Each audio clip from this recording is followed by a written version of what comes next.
Please do like share and subscribe, और कृपया करके इस चैनल को बढ़ाने के लिए आप इसको सब्सक्राइब कीजिए, साथ साथ अपने दोस्तों के बीच में भी इसको शेयर ज़रूर कीजिए। धन्यवाद। गुड इवनिंग फ्रेंड्स, आज की अपडेट कुछ इस प्रकार से है।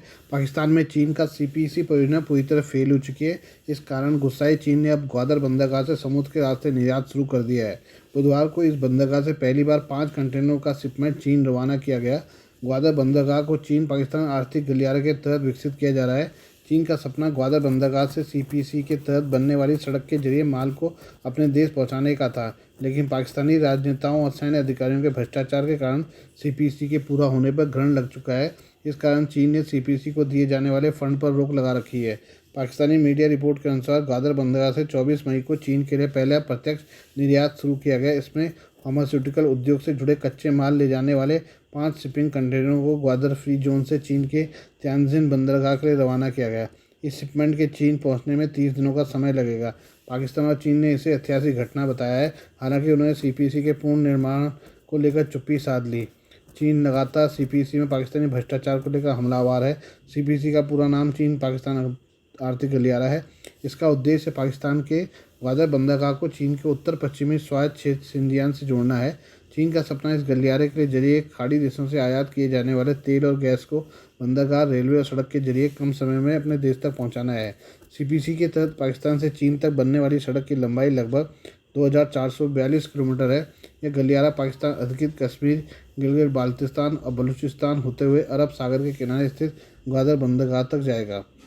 1950 से सीपीसी की प्लानिंग कर रहा था चीन ने सीपीसी की परिकल्पना अपनी आज़ादी के 2 साल बाद की थी। तब आधुनिक चीन के संस्थापक माओ से तुंग ने पाकिस्तान का फ़ायदा उठाने के लिए एक सड़क मार्ग बनाने का सपना देखा था, लेकिन पाकिस्तान में राजनीतिक अस्थिरता के कारण इसे दशकों तक पूरा नहीं किया जा सका।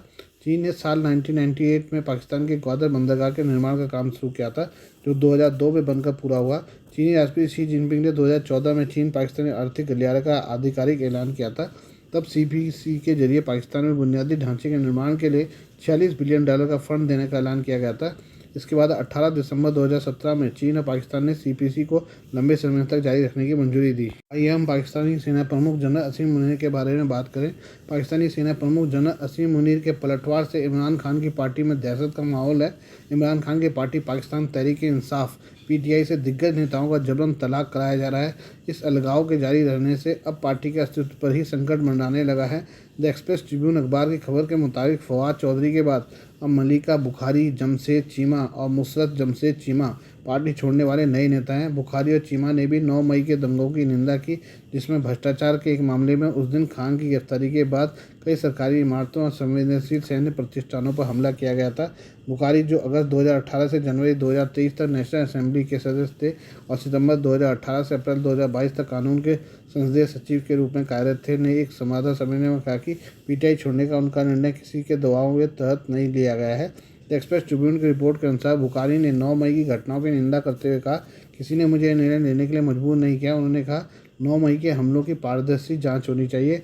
आगजनी और सैन्य प्रतिष्ठानों में तोड़फोड़ करने वालों को कानून के दायरे में लाया जाना चाहिए। पार्टी छोड़ने और पार्टी के सभी पदों से इस्तीफा देने के बाद उनकी भविष्य की योजनाओं के बारे में पूछे जाने पर पूर्व एमएनए ने कहा कि एक वकील के रूप में मैं न्याय प्रणाली में सुधार के लिए काम करना जारी रखूंगी। जमशेद चीमा ने 9 मई की घटनाओं को अस्वीकार्य करार दिया। उन्होंने कहा कि घटनाएं पाकिस्तान के लिए शर्मिंदगी का कारण बनी, लोकतंत्र और पार्टी की लोकतांत्रिक साख को नुकसान पहुंचाया। खबर के मुताबिक चीमा ने कहा कि इस नाकामी के लिए वे भी जिम्मेदार है। इससे पहले 2021 में बलूचिस्तान से एक स्वतंत्र सीनेटर के रूप में चुने गए सीनेटर अब्दुल कादिर ने पीटीआई के साथ अपनी असहमति की घोषणा की। उन्होंने कहा कि अब वो पीटीआई के साथ गठबंधन करने में बजाय एक स्वतंत्र सदस्य के रूप में सीनेट में बैठेंगे। अन्य मीडिया रिपोर्टों ने संकेत दिया कि भावलनगर से पंजाब विधानसभा के पूर्व सदस्य मुमताज़ अहमद महरवी और आसिफ मंजूर मोहल भी उन लोगों की सूची में शामिल हो गए हैं जो पूर्व सत्ताधारी दल को छोड़ रहे हैं। इस बीच इमरान खान ने कुछ दिनों में अपनी पार्टी छोड़ने वाले सभी नेताओं और पदाधिकारियों के बुनियादी सदस्यता रद्द कर दी है। 9 मई को खान की गिरफ्तारी के बाद पीटीआई कार्यकर्ताओं और समर्थकों ने हिंसक प्रदर्शन, लूटपाट और बड़े पैमाने पर तोड़फोड़ की थी। डॉन न्यूज़ की रिपोर्ट के मुताबिक खान ने उन दल बदलुओं को हटाने के भी आदेश दिया जो पार्टी की कोर कमेटी का हिस्सा थे। वे अब पीटीआई के व्हाट्सएप समूहों का हिस्सा नहीं रहेंगे। इस्लामाबाद और लंबे मार्च के दौरान पुलिस के साथ पीटीआई कार्यकर्ताओं की झड़प के 1 साल पूरा होने पर एक अलग बयान में खान ने गुरुवार को कहा कि पीटीआई नेता और कार्यकर्ता वर्तमान में राजकीय आतंक का सामना कर रहे हैं। पीटीआई के 10,000 कार्यकर्ता जेल में हैं। उन्होंने कहा आधी रात में घरों को तोड़ दिया गया और पीटीआई के पदाधिकारियों और कार्यकर्ताओं का अपहरण कर लिया गया और जो भी इस्लामाबाद गया उसे आंसू गैस, रबर की गोलियों और पुलिस की बर्बरता का सामना करना पड़ा। हम में से कुछ ने सोचा कि ये एक बार हुआ है, लेकिन यह सिर्फ शुरुआत थी। आज सबसे बड़ी एकमात्र संघीय पार्टी बिना किसी जवाबदेही के राज्य सत्ता के पूर्ण रोष का सामना कर रही है। पीटीआई अध्यक्ष ने कहा कि वरिष्ठ नेतृत्व सहित 10,000 से अधिक पीटीआई कार्यकर्ता और समर्थक जेल में हैं और कुछ हिरासत में प्रताड़ना का सामना कर रहे हैं। आइए हम G20 के बारे में कुछ बात करें। जम्मू कश्मीर में पिछले दिनों आयोजित G20 शिखर सम्मेलन को रोकने के लिए पाकिस्तान ने अपनी पूरी ताकत झोंक दी है। भारत के खिलाफ जहरीले बयान देने वाले पाकिस्तान के विदेश मंत्री बिलावल भुट्टो ने चीन से लेकर तुर्की तक से अनुरोध कर डाला कि वे इसका विरोध करें। उन्होंने इस्लामिक देशों से भी गुहार लाई। पाकिस्तान के दबाव में आकर चीन, सऊदी अरब व तुर्की ने G20 सम्मेलन से किनारा भी कर लिया, लेकिन दुनिया 3 ऐसे मुस्लिम देश भी थे जो भारत के साथ खुलकर खड़े हो गए। ये 3 मुस्लिम देश थे इंडोनेशिया, संयुक्त अरब अमीरात और बांग्लादेश। इंडोनेशिया दुनिया का सबसे अधिक आबादी वाला देश है, वहीं संयुक्त अरब अमीरात तो खुलकर भारत के साथ हर मोर्चे पर मदद कर रहा है। यूएई जहां कश्मीर में करोड़ों डॉलर का निवेश कर रहा है, शॉपिंग मॉल बना रहा है, वहीं उसने पाकिस्तान को भारत के साथ रिश्ते सुधारने की नसीहत भी दी है। यूएई ने जनरल बाजवा के आर्मी चीफ रहने के दौरान भारत के साथ राष्ट्रीय सुरक्षा सलाहकार स्तर पर बातचीत भी शुरू कराई थी। पाकिस्तान के प्रधानमंत्री शहबाज शरीफ ने पिछले दिनों यूएई के दौरे पर भारत से दोस्ती के लिए गुहार लगाई थी। वहीं बांग्लादेश की शेख हसीना सरकार पाकिस्तान के अत्याचारों के खिलाफ खुलकर मोर्चा खोले हुए है। श्रीनगर में आयोजित G20 बैठक राज्य में अनुच्छेद 370 के हटाए जाने के बाद पहला अंतर्राष्ट्रीय कार्यक्रम था। बांग्लादेश ने अपने उच्चायुक्त को श्रीनगर भेजा, वहीं यूएई ने अपने 2 अधिकारियों को श्रीनगर भेजा था। इंडोनेशिया सबसे अधिक मुस्लिम आबादी वाला देश होने के साथ साथ इस्लामिक देशों के संगठन OIC का सदस्य देश भी है। ये वही OIC है जो पाकिस्तान के इशारे पर कश्मीर को लेकर भारत के खिलाफ जहर उगलता रहता है। इंडोनेशिया, बांग्लादेश और यूएई ये तीनों ही देश OIC के सदस्य देश हैं। इन तीनों देशों का भारत के साथ खड़ा होना यह दर्शाता है कि इनके बीच दोस्ती अब परवान चढ़ चुकी है, जो अब और मजबूत हो रही है। पीएम मोदी ने पिछले साल इंडोनेशिया के बाली में G20 सम्मेलन में हिस्सा लिया था। बांग्लादेश और भारत अपने संबंधों के स्वर्णिम काल में है, वहीं यूएई के साथ अर्थव्यवस्था लेकर खाद्यान्न के क्षेत्र में सहयोग बहुत ही मधुर हो गया है। आइए अब हम नई पार्लियामेंट के बारे में कुछ बात कर लें। कांग्रेस समेत 19 विपक्षी पार्टियों ने नई संसद के उद्घाटन समारोह का बॉयकॉट करने का फैसला लिया है। उनका कहना है कि इसका उद्घाटन प्रधानमंत्री नरेंद्र मोदी की जगह राष्ट्रपति द्रौपदी मुर्मू के हाथों से होना चाहिए। नए संसद भवन पर हो रही राजनीति से अलग कुछ ऐसे सवाल भी हैं जिनके जवाब सोशल मीडिया से लेकर गूगल तक पर खोजे जा रहे हैं।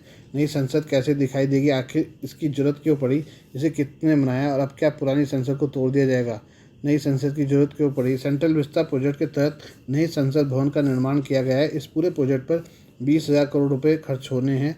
दरअसल सेंट्रल विस्ता राजपथ के करीब दोनों तरफ के इलाकों को कहते हैं, जिसमें राष्ट्रपति भवन से इंडिया गेट के करीब प्रिंसेस पार्क का इलाका भी शामिल है। सेंट्रल विस्ता के तहत राष्ट्रपति भवन, संसद नॉर्थ ब्लॉक, साउथ ब्लॉक, उपराष्ट्रपति का घर भी आता है। संसद भवन करीब 100 साल पुराना है। केंद्र सरकार का कहना है कि मौजूदा संसद भवन में सांसदों के बैठने के लिए पर्याप्त जगह नहीं है। सीटों की कमी, मौजूदा वक्त में लोकसभा सीटों की संख्या 545 है। 1971 की जनगणना के आधार पर किए गए प्रशिक्षण पर आधारित इन सीटों की संख्या में कोई बदलाव नहीं हुआ है। सीटों की संख्या पर स्थिरता साल 2026 तक रहेगी, लेकिन उसके बाद सीटों में बढ़ोतरी की संभावना है। ऐसे में जो नए सांसद चुनकर आएंगे उनके लिए पर्याप्त स्थान नहीं होगा। बुनियादी ढांचा, सरकार का कहना है कि आज़ादी से पहले जब संसद भवन का निर्माण किया जा रहा था तब सीवर लाइनों, एयर कंडीशनिंग, अग्निशमन, CCTV, ऑडियो वीडियो सिस्टम जैसी चीज़ों का खासा ध्यान नहीं रखा गया था।